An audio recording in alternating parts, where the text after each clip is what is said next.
developments, new buildings that are going in, expansion, population growth, all of these things speak to the fact that we're going to have more and more apartments online and occupied as we move forward.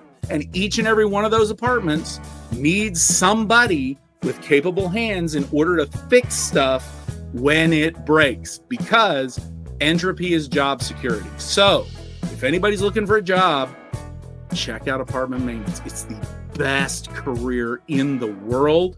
Hello, everybody, and welcome to another episode of the Multifamily Hangout. I'm your host, Adrian Danila. I'm going to start by thanking our sponsors for making this podcast possible. They are Kairos and Coastal Painting Contractors. With this being said, I want to turn it over to my co-host, Chris Moreno. Awesome. Thank you so much, Adrian.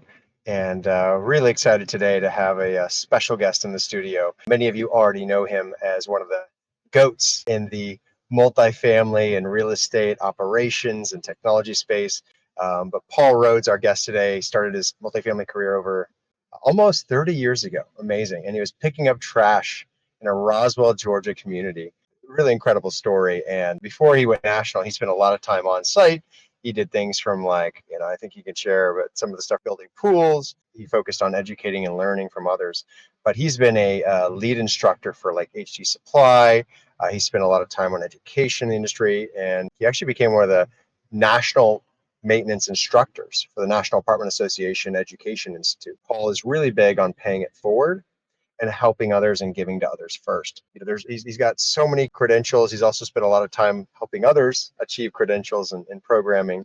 I know he serves with Adrian in quite a few roles as well. But even after the pandemic, one of the things that's cool is he joined the Life Properties, the director of maintenance operations, and wrote a lot of the policies and procedures.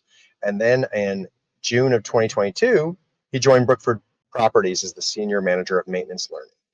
So he just is an expert when it comes to education, learning, policies, procedures. I think one of the coolest things, Paul, and we'll jump into this, is he started in 2024 the Maintenance Mindset podcast. So that's also a really cool thing with our friends over the Multifamily Media Network. Really want to welcome you today. I think you have too many acronyms, Paul, that I can't name them all.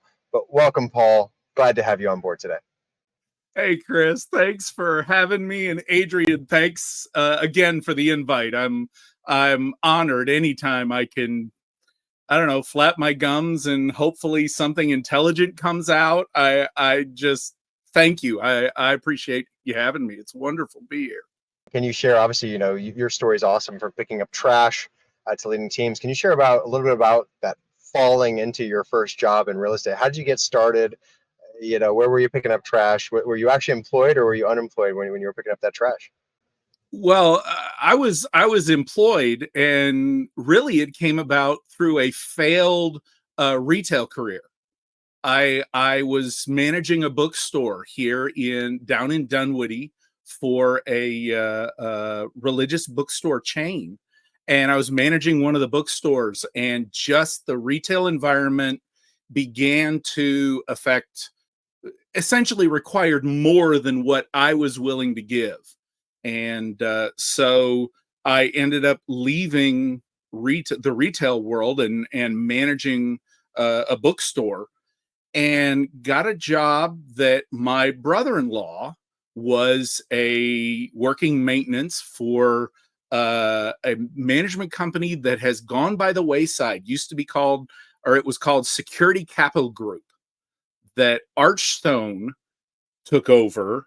And that's how I got started, was a property out in Roswell on Holcomb Bridge Road. The community is still there. I drive past it every once in a while. And that's where I started. Almost 30 years ago. I started when I was 2 years old. That's why I look so young. We had someone, Russ is with us, Russ Webb. He thinks there's impossible that was 30 years ago because you're only 29. That's exactly right. That's right.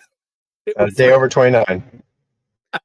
So before going to the next question, Paul, I do want to thank all of you in the audience for watching us today, for being with us and hanging out. Please drop a line in the comments. Tell us where you're watching from. Say hi to Paul, and then let us know if you have any questions for Paul. We'd love to get some questions from the audience. What has attracted you towards the training field? Because, most of your career in multifamily has been training, most of all these years. And not only it's been a career, but it's been an amazing career, something, you've done like probably a very few, if any, people in our industry have done on a training side. So what attracted you towards training? It really started from my dad. My dad was retired from the Air Force after serving 20 years, and he traveled around the world as a part of a group of instructors that taught how to work on fighter jets, fighter planes, to where he would go from base to base and hold classes for these mechanics on avionics and physical repairs and landing gear and all of those components. And he developed this philosophy, I guess is the way of saying it, that he would talk to my brother and I about, that every one of us, when we go through life, everything you do goes into what he called your skills toolbox. And if you pay attention while you're just doing a job or doing anything, it becomes a new tool in your toolbox that later on in life you can use to do things for other people, or to do as a part of your career or your vocation or a hobby. And that my first introduction into really the education world was when I was in Boy Scouts. As a part of Boy Scouts, one of the scout leaders was a instructor for the Red Cross, and they needed an extra set of hands to teach a CPR class, with back when we had the Recessa Annie dummies that you line them up and you actually practice chest compressions and breath. And Mr. Patterson asked me if I would come help do the setup and takedown. And it just so happened that I ended up teaching a small group under his guidance. And I got involved with the Red Cross and eventually became an instructor for CPR and first aid and a part of their disaster action response team, and kind of got the bug for actual teaching that my father started all those years ago. That correlated into multifamily, to where I got that job in Roswell working on a property, and ended up working my way through the sites there under a couple of mentors that fed into me until I became a maintenance supervisor. And the community of the management company I was working for at the time, which by this time I had changed from Archstone to go to work for Gables Residential. Gables had a program that they called Toolbox Talks. And I know it's that name is used by a lot of companies and references. I think OSHA even delivers it. But what they would do is every week or every month, they would send out a couple of page outlined script that the properties needed to read. They needed somebody to read, go through, and answer questions about, and it was all safety related. So we had, at the time, I was on a 450 unit community, and we had a large staff that worked there. It was actually right across the street from Life College here in Georgia on 41. And nobody would read this paper to everybody there. And I just said, well, fine, I'll do it. If nobody else will do it, I'll do it. And I started there in multifamily and found out I really liked the process of giving what knowledge and experience I had in my skills toolbox with other people.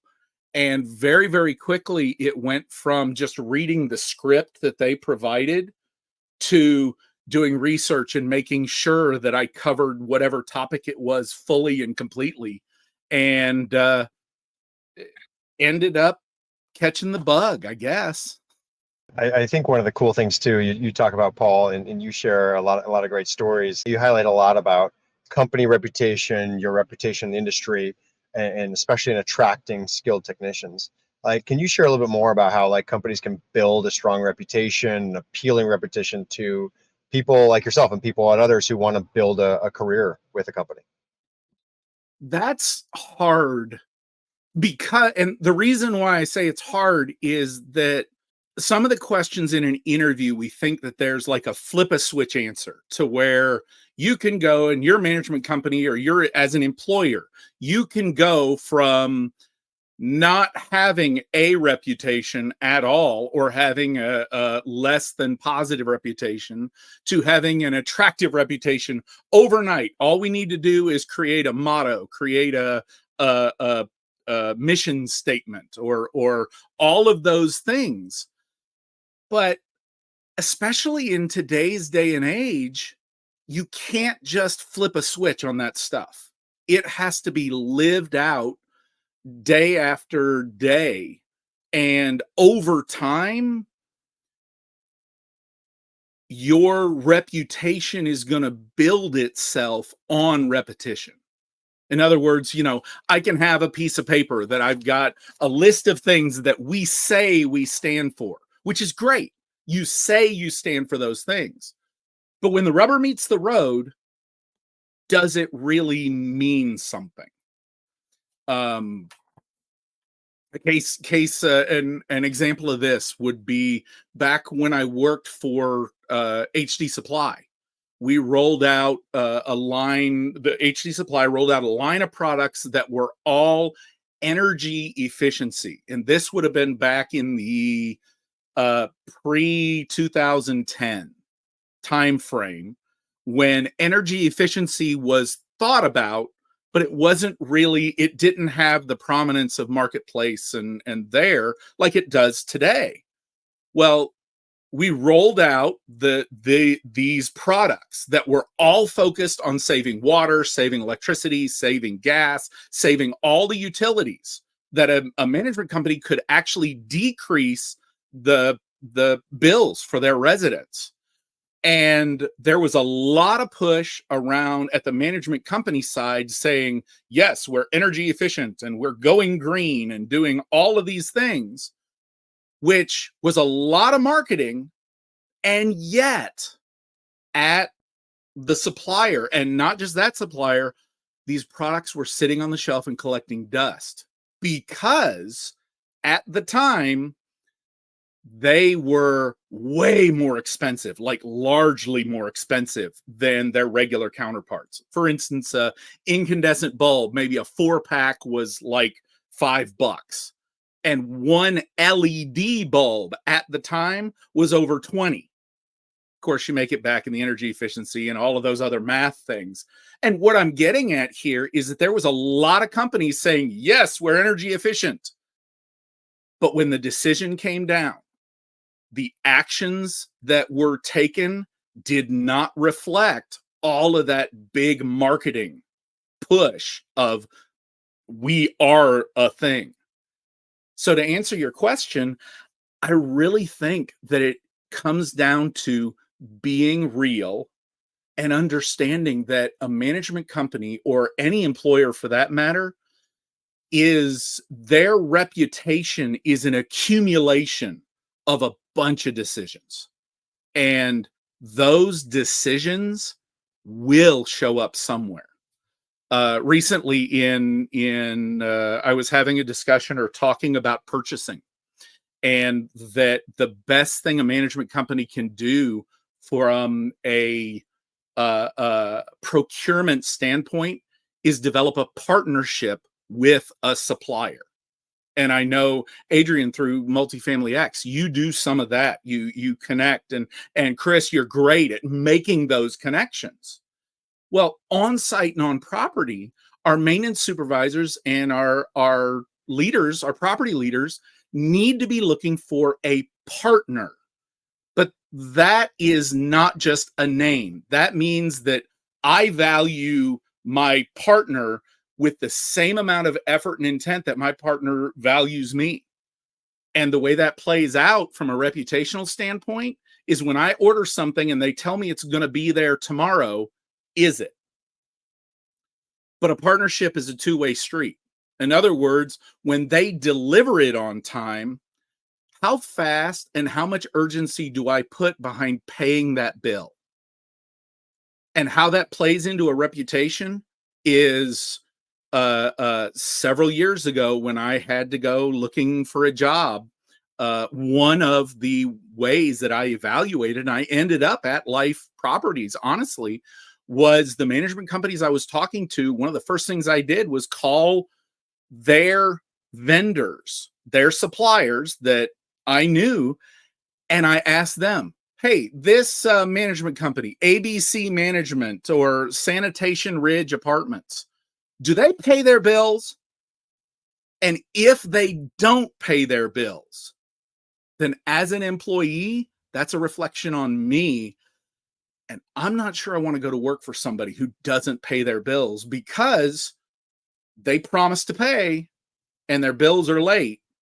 What does that say about the decision-making of the entire organization? So it's not, in my mind, the answer to your question. Wow, that's a long-winded answer. The answer to your question is it's not a switch that flips. It's accumulation of decisions that go into building that reputation. That's a great answer. And you took a lot of questions out of my mouth. I was about to follow up, but you kind of made that unnecessary, which, is great. I do want to go over back to training, which, you've been the most known for. How has digital facilitation transformed the training field, the training arena over the years? You've been around long enough that you've seen cycles and evolution, probably more than just about anybody else.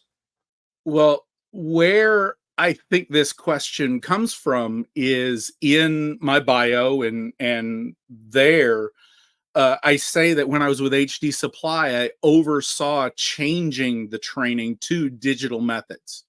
And that, of course, has continued going. Like you said, digital now is one of the primary ways that education is delivered to our on-site associates, since that's the big focus that I do is our on-site teams.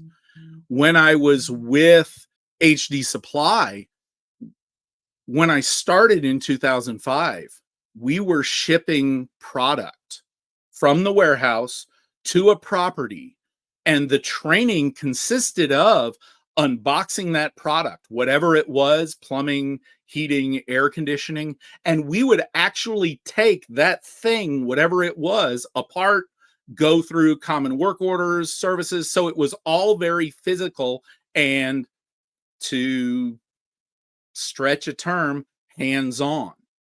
Well, from a business standpoint, that's extremely expensive, both on the labor before the class and the labor after the class to get that product back to the warehouse. And once you get it back to the warehouse, the reality is a lot of times it was unsellable. So it was a very costly investment that HD Supply was making, and they do still have a training program. So for them, it's very successful. But the way to cut down on that loss, like a lot of our properties, HD Supply looked to innovate. And the innovation they decided with was to go with a more presentation-based as opposed to demonstration-based.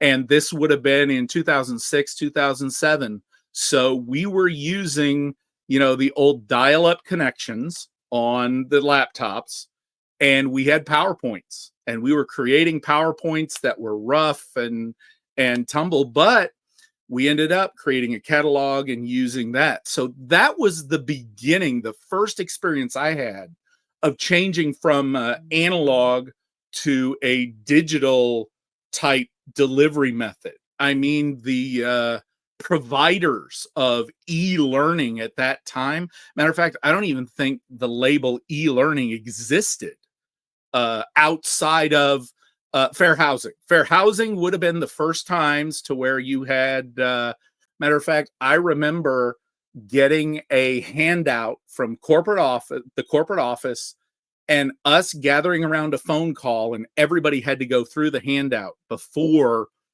there was digital methodologies for training and learning. And that was it. Fast forward to up to 2012, 2013, when I began working for NAA. I began there in 2011.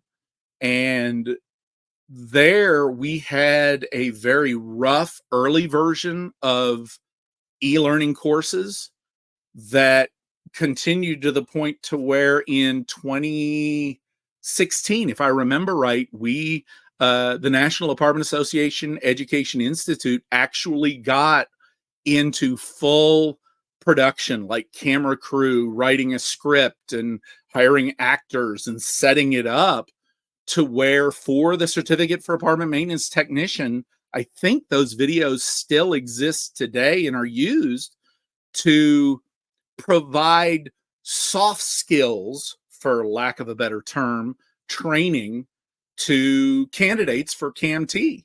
So that's kind of a history all the way up till, when World War Germ hit in 2020 and we all had to talk into these things instead because it was illegal to be in the same room with other people.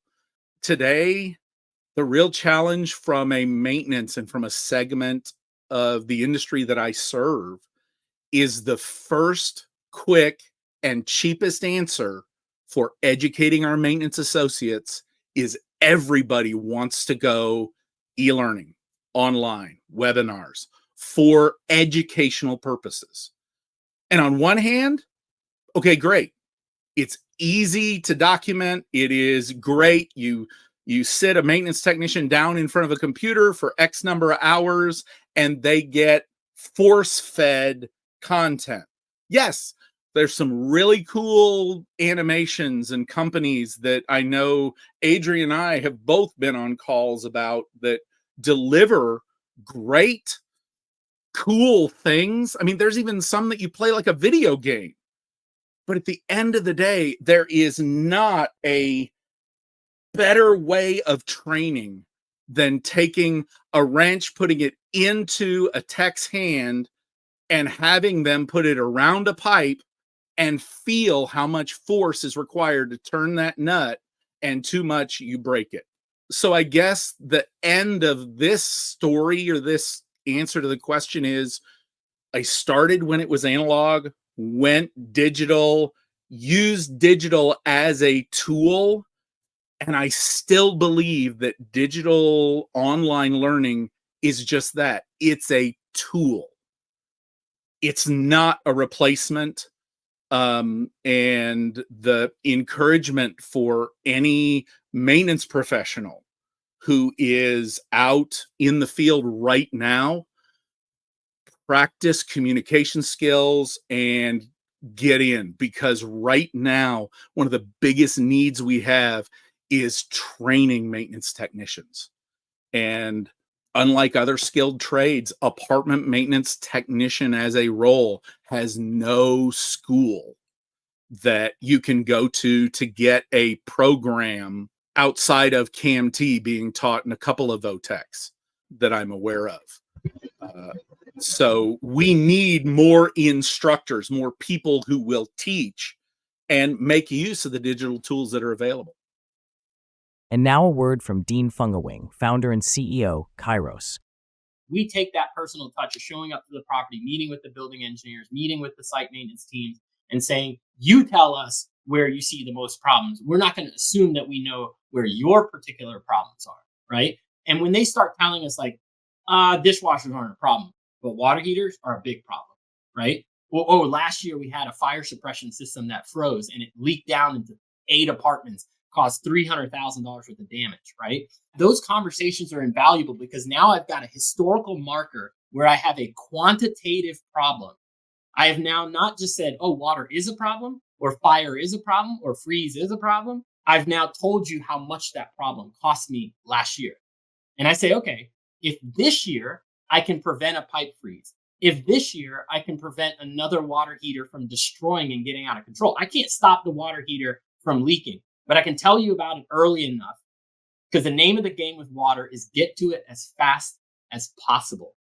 One call to action there for the audience is more instructors that they need to get out there and teach and reach out to Paul. I love how you kind of shared one of the things about the transition through your career, thinking about the digital side. I'm kind of curious now at Brookfield, maybe some of the innovative strategies or some of the secrets that you're employing to enhance the skills of these teams. What are some of the things behind the scene, or some of the strategies or innovation things that you're seeing that you're actually maybe implementing to help these teams be more productive in the field and be productive as they're interacting with each other? Because as you say, there is that lack of people.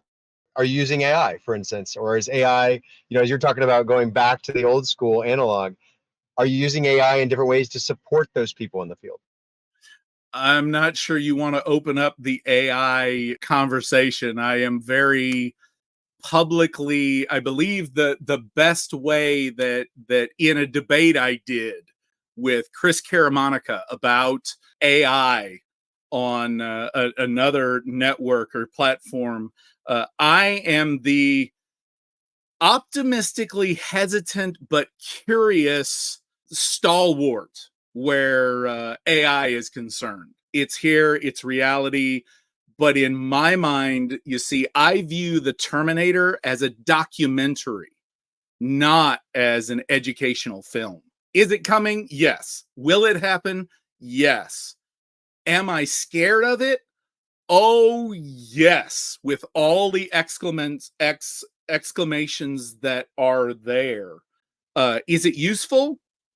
Yes. I can officially say I have used AI once to write an email, a long form email about something. And what I found after I used it was that the amount of time required for me to personalize it, which is what we're supposed to do with AI output now, was slightly shorter than what it would have been had I just wrote the email blank.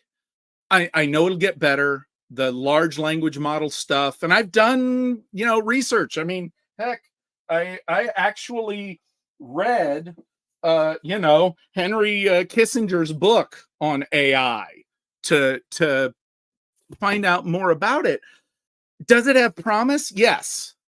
Are we there? No, not in the maintenance world, and I am very, very scared of AI for all the potentialities of it, but just within the multifamily world, I think it has huge amounts right now today of potential in accounting environment where you have a lot of specifically repeated tasks that maybe we centralize some of those tasks in the office using AI tools, and that frees up our office team to actually get face to face, get out of the office, get from behind the desk, and provide the personal service that I know I'm getting into my cultural old man toolbox here, but we used to expect before COVID.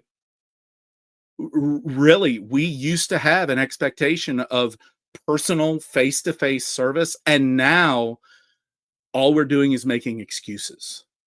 And so, yeah, I guess we did want to get into AI. Paul, how do you see training in 2024, the ideal training? Describe it the best you can, right? If it was up to you to build a training program, what it would look like in an end user hands, from an end user perspective. Let's say that you're the end user. How would that look like in as much detail as you can?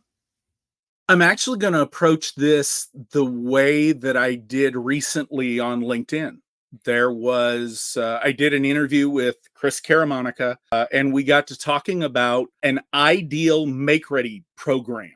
And the concept of the Make Ready program was that on the day of move-in, your new resident would be met by the maintenance associate that had done the work in their apartment before they got there. And there are management companies that are doing that now. There are very few, but there are. And on LinkedIn, somebody commented after that post of how do you get buy-in for this? And my answer goes to the beginning place of where your question is. And that is the fact that you can't start at the property level. Any training program, you cannot start at the property level. It will fail. History has shown it will fail. It has to be a cultural, those progressive decisions made over time that show training our employees, and not just maintenance, but the office as well. Training our employees is valuable and worth deciding in favor of for all those decisions that take place. Case in point, when I was with HD Supply, when I was with the National Apartment Association, when I was with Life Properties, even today when I do sessions and events of all kinds, one of the biggest challenges is getting people in class. Because first, we have yet to figure out how to communicate to maintenance technicians that there will be a class occurring. Just that one little statement. And we can't, we could run all the other rabbit trails, but just that one little thing. Management companies, if you are listening today, my question to you is, how are you communicating needs to your maintenance associates? Is it different than your office team? And if I had to guess, your answer to that question, to the second piece of that question, is yes. Reason being, our office teams, generally speaking, they're in front of a computer. We can communicate to them using Slack, using email, using Teams messages, Zoom chat, all of the various digital tools. When it comes to maintenance, we have one digital tool that the entire maintenance team works.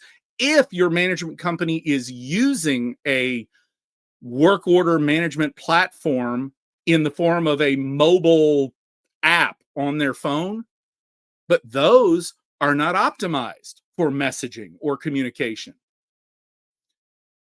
When I was with the National Apartment Association, I was teaching CAMT. This is a course that at the time, I don't know what current prices are, but at the time it cost about $1,000 to send a maintenance technician through CAMT in the version that we were delivering. And the number of students that showed up on the first day of class saying, "Oh yeah, my boss told me about this yesterday. I didn't know about it." And yet registration was actually sent in months beforehand. Where did the loss get? Talk to property manager. The property manager says, "Oh yeah, I signed him up for it and I sent him an email."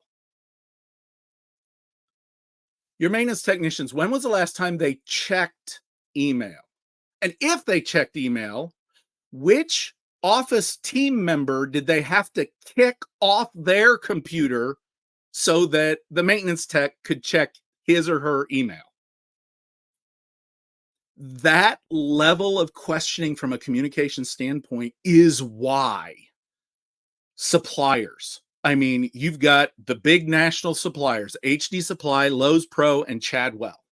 All three of them have education programs in some method or manner. They all offer them either free or low cost, open, to where you don't even have to be their customer to attend. And yet, classes are empty. Empty. You'll go to their warehouses and they've got these huge training rooms that, of course, they use internally for their set. They're offering, the information is available.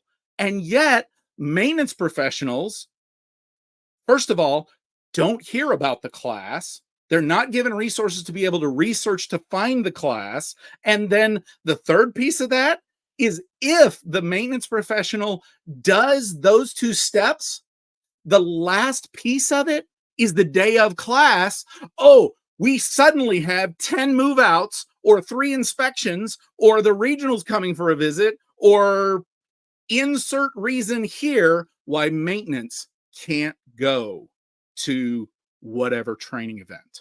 And to make matters, and this is where, I just recently wrote a blog about it. I admit I have a problem. It's jealousy, envy, rage, whatever it is. If our office teams need training, they just close the office. I know. I am now this gray hair. I have earned old guy status.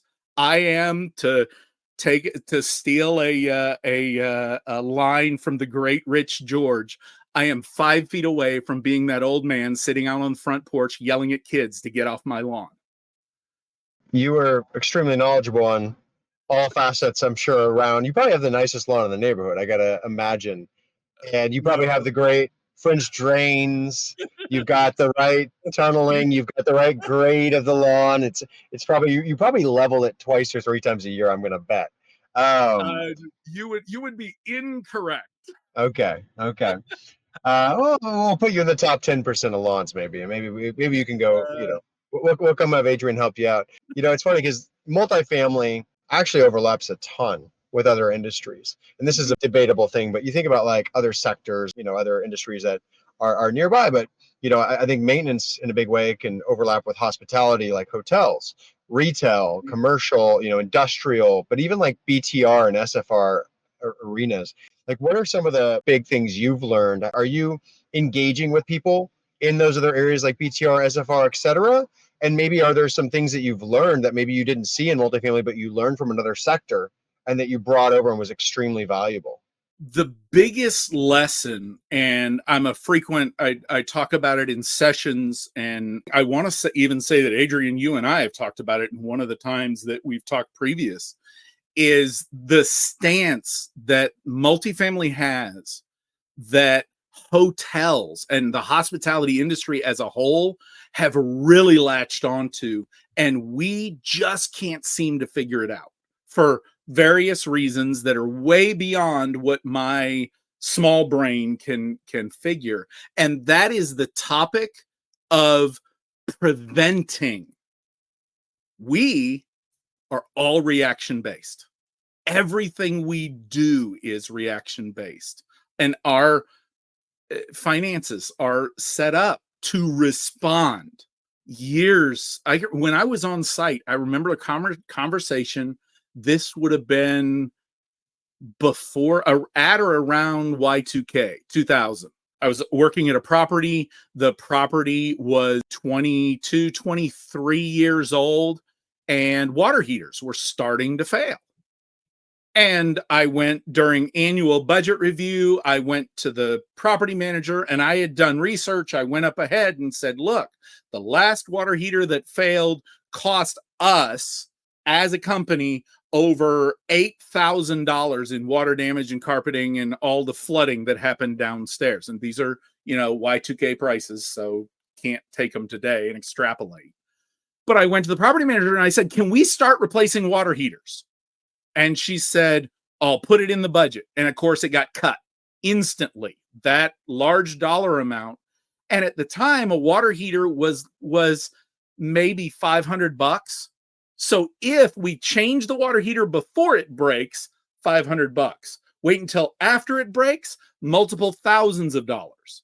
And I went to my property manager, and why? The answer I got back, and it still haunts me to this day, and I hope we've gotten better, but the answer to this day is no, because if it breaks and there's that amount of damage, insurance will pay for the repair. We don't have it in our budget to do it before it breaks. And that short-term reaction thinking, I would like to believe we don't do that. And okay, I will grant we probably don't do that with our renovation stake. Now, we do renovations, and water heaters are included in renovations, we as an industry. But, one of the big crises now is that we have, and it goes to an earlier question you asked, of recruiting. And I know Adrian has mentioned it on several calls and been a big topic of on call. How do we change the maintenance expectation around on call? Because that's a big hurdle to get over for people to come in the industry. My answer is we don't, because we can't. We are a reaction. You have to have somebody on the other end of that phone, and residents expect it. We can minimize it, but again, it takes a top-down, all the way full culture. The way we minimize it is when things reach the end of their life, like a water heater. When it reaches its end of life, you replace it before it fails. When nobody's yelling at you, when nobody's got a work order called in, you replace it because it's going to fail. We have that discipline or that mentality all the way through all work orders. And as a matter of fact, if your property wants to decrease the amount of rent lost in makeover time, in make-ready time, fix work orders correctly the first time. That means, and this is where an example of that top-down, full culture decision-making goes into play, meaning we are interested from an efficiency standpoint, but we're not punishing because it took one technician marginally longer to do the same work order than what it took another one. Because if we are rewarding based on speed, then shortcuts are what's going to happen. And when shortcuts happen, that adds to the turn time. You know, what I'm hearing you say too, I mean, it's so interesting because it's almost like the medical industry, and the financial people make decisions that override doctors. Correct. Whereas it sounds like exactly what you're saying, which is the financial people are overriding, as you said, when they said, I need to do this, and they're overriding it. And so if you have that top-down approach, like we're going to do what's right for the patient, or we're going to do what's right for the property, not only the resident, but the investment, because if the resident has a poor experience and they have to move out, you got to find another place. You can have a loss. So I'm curious to get your take with insurance rates now skyrocketing, 15, 25, I mean, even a 15% increase is ridiculous year over year, but hearing in some markets 20, 30%, to follow up to that, do you think, number one, that are you seeing a larger percentage of top-down decision-making starting to take place in the last year? Number one. And number two, do you train maintenance people on financial acumen? That doesn't seem like they should be doing that. They should be just making those decisions. So I'm kind of curious, what is your solution, and what percentage of the industry has started to make a shift? You know, are you getting your opinion out to people? That is such a huge question, at least in my brain, if I'm understanding what you're asking. I think, first of all, it's going to depend by management company and what your business plan is, meaning how are those decisions made? When I worked for Life Properties was a business that was built very publicly on buying and flipping communities. They spent a lot of capital upsizing them, and it worked very, very well. And the decisions made in that type of environment are going to be different in kind by, say, third-party management, where you've got a manager who's maybe trying to push for it, but the owner says, no, you have X amount of dollars. And then it's going to change and be different if it's a REIT and if it's an owner-operated. So my answer to you would be, it's going to depend on the business model and what makes the most sense based on that business model for that management company. So some of my opinions, a lot of my opinions are all bottom up, and I'm just yelling and shouting way, way up, for lack of a better metaphor. I'm yelling and shouting way, way up. Hey, look at the little people to your point and to your analogy in the medical practice. As a customer for a doctor at a medical practice, when was the last time that you or audience, you picked a doctor based on bedside manner? We don't pick doctors that way anymore. You go to a spreadsheet online and find out what doctor is in your plan, and then you pick one by location or by convenience. I don't even know that doctors are rated anymore by bedside manner because, due to your point, it's a checklist. We have these jobs, we got billing codes that they have to check off, and they make their money, their office makes their salary, if I understand it right, by checking off certain boxes.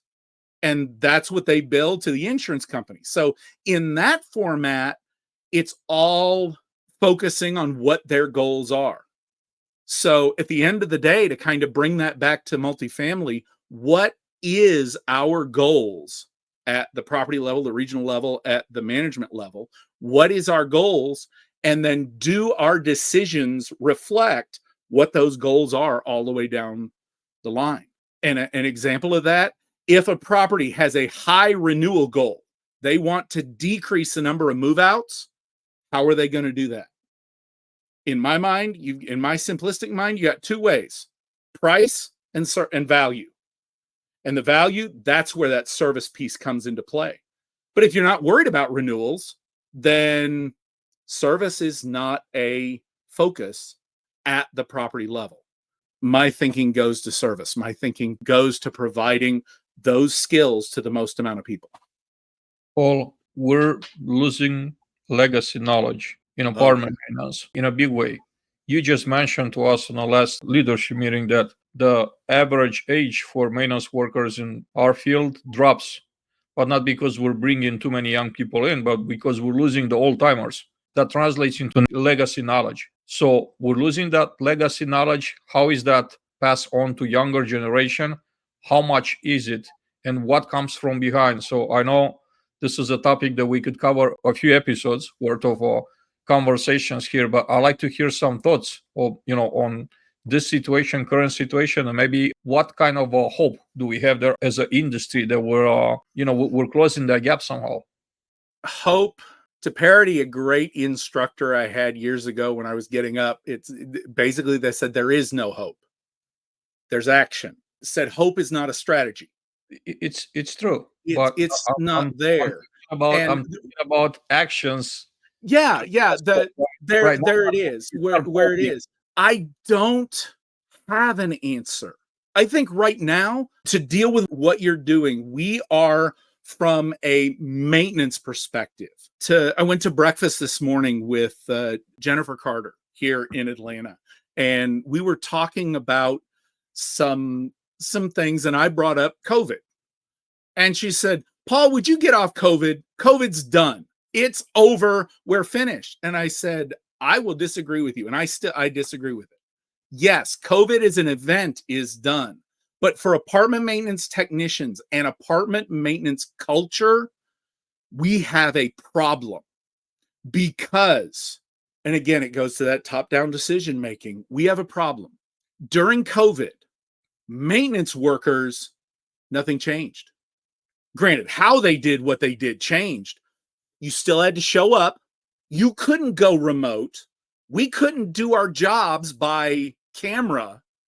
And by and large, I'm talking with maintenance people, at maintenance technicians, maintenance people, maintenance leaders all across the board that feel a little slighted, meaning during COVID, we were considered essential workers. And yet all the solutions that we use today were not used or utilized for maintenance.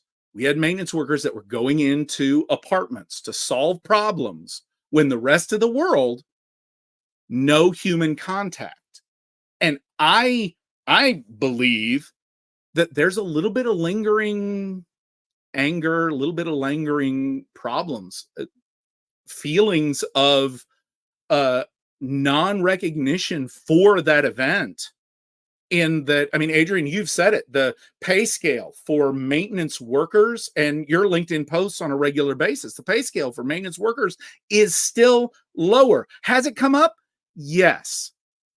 Has it come up far enough to acknowledge what happened during COVID? Yes. And again, I'm probably sounding like, bitter old man, but so be it. I am.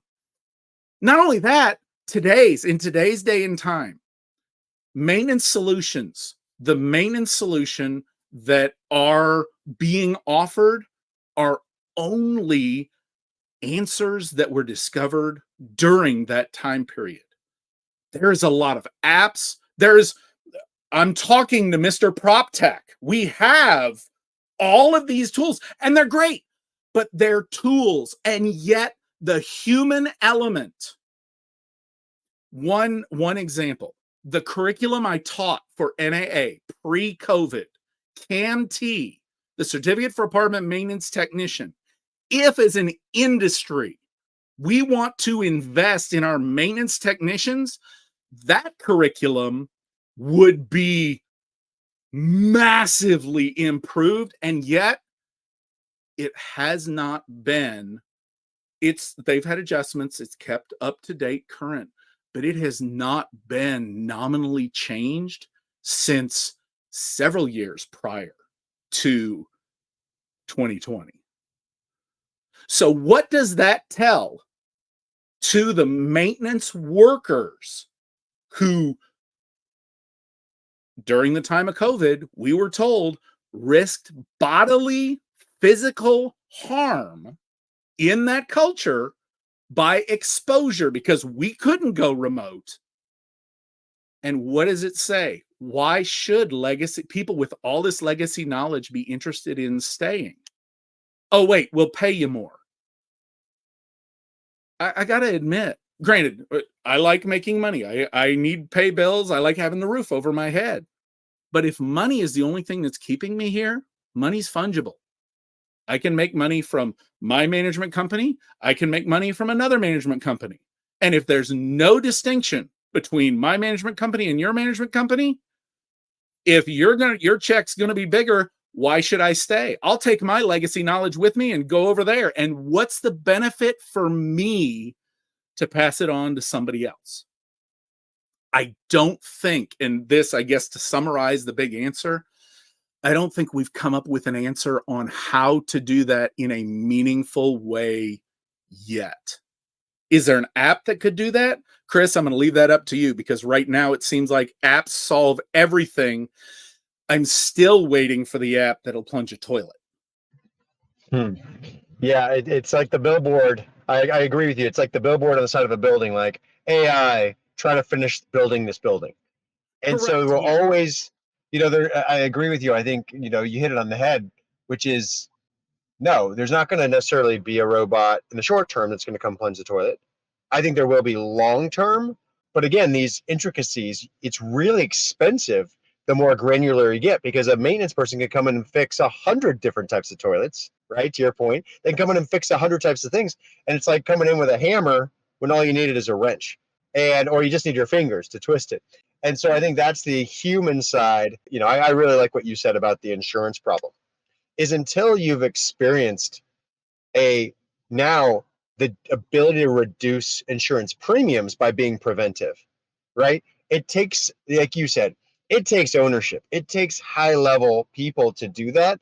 And that's almost like, that's why I think, Paul, to your point, the people who have the experience and innovation in their blood, who come from or get excited about it and say, hey, I was brought up using AI to help me do stuff. So when I'm fixing toilets, when I'm on site, all my work orders, like you said, are getting fixed. And I think Adrian has a great viewpoint on this, is the technology has to make people do their jobs better and it can gamify the stuff they really like and get them faster out there, versus like filling out reports. I want something that's on me that I can just text. Hey, Adrian, did you do this? Yes. Hey, Chris, you need to get certified on this. You're not certified. Oh, cool. Hey, here's a game to go play for 25 minutes or break it up into 10-minute chunks because you're doing so much work.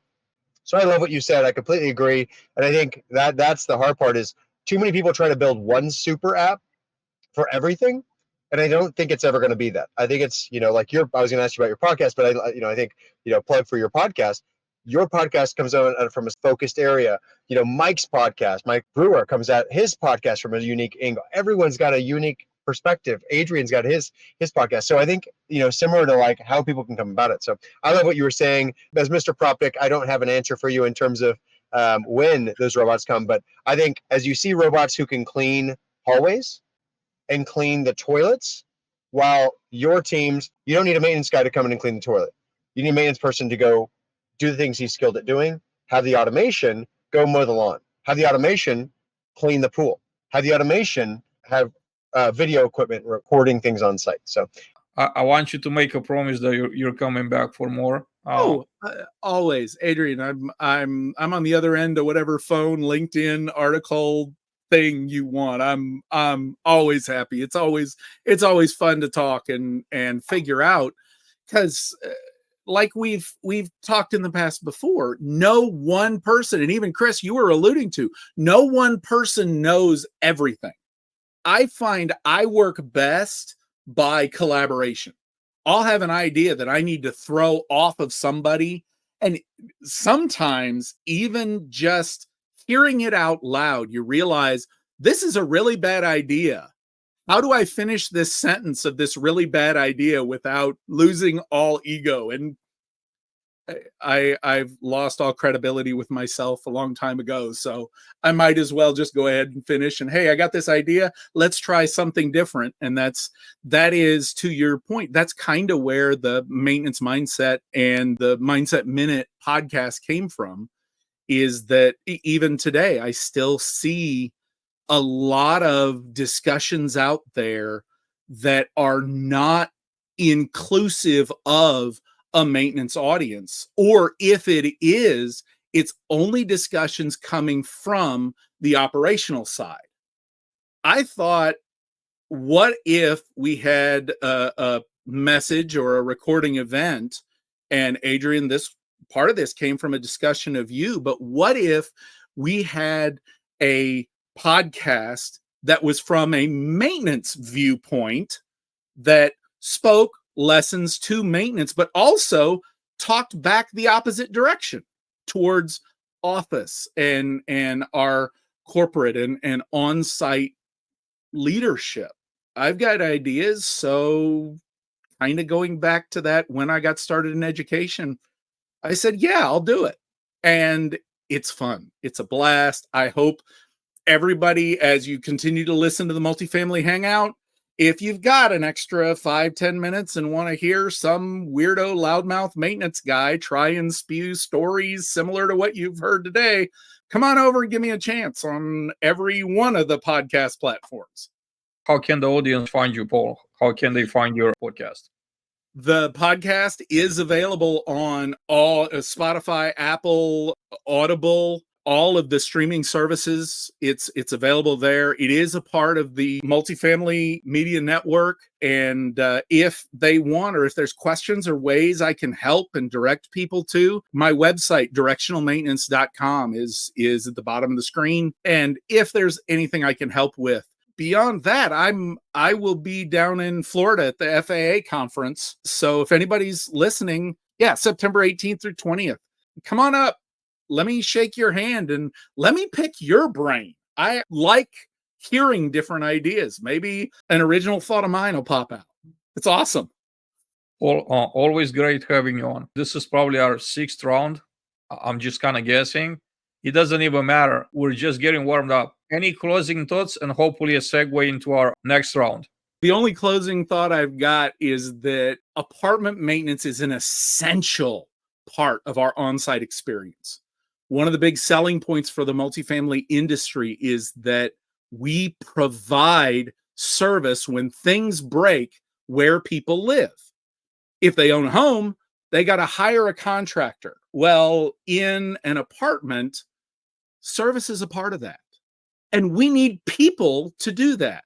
Developments, new buildings that are going in, expansion, population growth, all of these things speak to the fact that we're going to have more and more apartments online and occupied as we move forward. And each and every one of those apartments needs somebody with capable hands in order to fix stuff when it breaks, because entropy is job security. So if anybody's looking for a job, check out apartment maintenance. It's the best career in the world.